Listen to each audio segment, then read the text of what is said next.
नमस्कार। Commodity market weekly outlook में आपका स्वागत है। ये हफ्ते की बात करें तो बुलियन के अंदर हमने एक अच्छा खासा मूव बनते हुए देखा।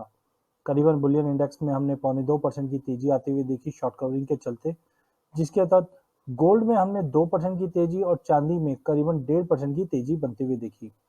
हमने देखा जिस ढंग से जियोपॉलिटिकल टेंशन कंटिन्यू बढ़ रहा है, ये कहीं ना कहीं गोल्ड को सपोर्ट कर रहा है। इसी के तहत हमने गोल्ड को 1900 का लेवल भी ब्रीच होते हुए देखा। रशिया यूक्रेन के बीच में तनाव पिछले एक हफ्ते से बना हुआ है।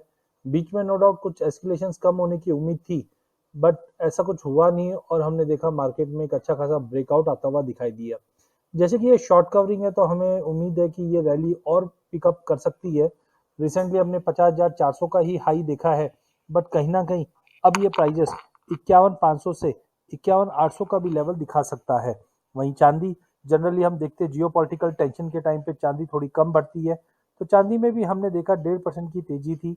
ओवरऑल हमें लगता है चांदी में भी तेजी का रुख कायम रहेगा जब तक 63,600 के ऊपर प्राइजेस मेंटेन रहती है। हायर साइड पे हमें लगता है 65,500 तक का लेवल दिखा सकता है। तो अगले हफ्ते के लिए वॉलिटिलिटी रहेगी जरूर, बट सोने और चांदी में लेके चलिए।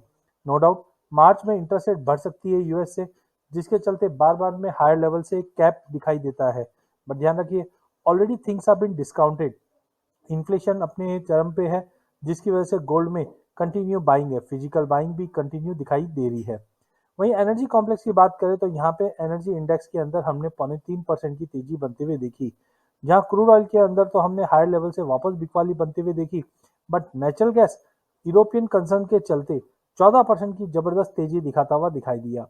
क्रूड के अंदर हमने देखा कि नो डाउट यूक्रेन और रशिया को लेके कंसर्न्स थे जो प्राइजेस को सपोर्ट भी किए, और हायर साइड में हमने 7200 तक के भी लेवल देखे। बट एक तरफ आप देखिए इन्वेंट्री बढ़ रही है। ईरान का जो प्रोडक्शन है वो मार्केट में फिर से आना चालू रहेगा। साथ में ओपेक मेंबर्स भी अपने प्रोडक्शन बढ़ाने वाले हैं। इन सबको देखते हुए लगता है कि हायर लेवल पे प्राइजेस में प्रेशर बनेगा, जिसके चलते क्रूड में बिकवाली का रुख कायम रहेगा अगले हफ्ते भी। लॉन्ग लिक्विडेशन के चलते हमने करीबन 2.5% की गिरावट देखी है। टेक्निकली अगर हम देखें तो 6700 के नीचे काउंटर वीक है, जो 6500 से 6400 तक के भी लेवल दिखा सकता है।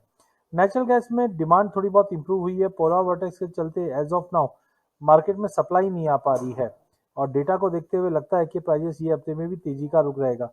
टेक्निकली थोड़ा पुल बैक अगर मिलता है 330 के करीब लेके चलिए, 350 से 356 तक का टारगेट हम देख पाएंगे। वहीं अंत में अगर पूरे बेस मेटल पैक की अगर बात की जाए तो पूरे बेस मेटल पैक के अंदर हमने एक मिला जुला ट्रेड होते हुए देखा, जहां कॉपर, जिंक और लेड में तो हमने गिरावट देखी। वहीं निकल और एल्यूमिनियम यहाँ पे हमने एक अच्छी खासी तेजी देखी, क्योंकि निकल रशिया से काफी कनेक्ट करता है और हमने देखा सप्लाई डिस्टर्बेंस के चलते 2.5% की तेजी हमने निकल में और एल्यूमिनियम में बनते हुए देखी।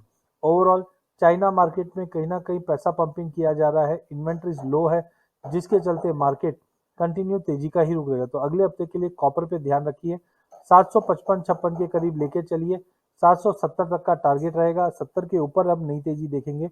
जिंक 294 से लेकर 300 के बीच में ट्रेड करेगा, बट ट्रेंड पॉजिटिव। बट आपको ध्यान देना है निकल पे, यहाँ पे हमें लगा है कि 810 के ऊपर 840 के टारगेट के लिए लिया जा सकता है। एल्यूमिनियम में भी 265 के टारगेट के लिए हम लेके चल सकते हैं। लेड में थोड़ा वेट एंड वॉच रखिए, बट 82 83 के करीब मिले लेके चलिए। 85 के ऊपर काउंटर बुलिश है, जो 188 तक का टारगेट दिखा सकता है। धन्यवाद।